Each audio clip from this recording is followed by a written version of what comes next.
What I wish I knew before I started selling insurance, part 2. So this actually is about leads this time. Leads are the lifeblood of the business. You have to have solid leads. Marketing is king. If you have great leads, you tend to possibly make more sales. The reason why I say that is because a lot of people put a lot of emphasis on leads, but they can't close. And if you don't have the art of sales, you're not going to make nearly as much money as if you did know how to sell. Marketing and leads is just one aspect of the business. You have to learn the selling side as well. So why do I bring up leads? Well, the lead gen business, as I've started to realize and learned more of the business, is that people are making a killing selling leads. I've only been generating leads for about 6 months now, but I've realized that I'm being able to generate leads when I used to pay 12 to 15 times what I'm generating them for. So just be careful the lead vending and the lead vendor that you go with. There are great lead vendors out there.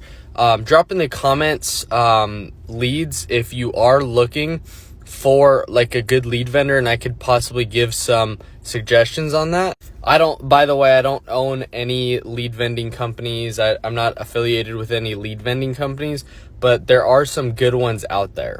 But I started generating my own leads, and when I started doing that, I increased profits by a tremendous amount. And before, I just knew that the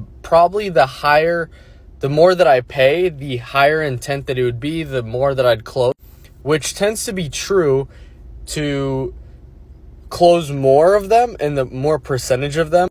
So I had a lead vendor that I used to close about 15 to 20% of the lead.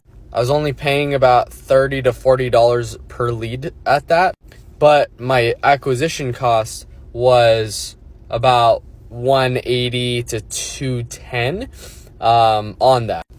So what that meant was my average commission, I was making about right around $700 to $1,000 on that one. Now what's crazy is when I started generating my own leads, I didn't have to upfront the costs. I actually could, with Facebook advertising, they bill on the rears. So I pay after it's already I already get the leads, and I pay daily. And I only started spending $30 to $50 per acquisition, and my average commission was $700. So my net profit was a lot higher, and I had to take less risk. So all that to say, if you're a new agent, find a good lead vendor, master the art of sales, and then learn how to self-generate.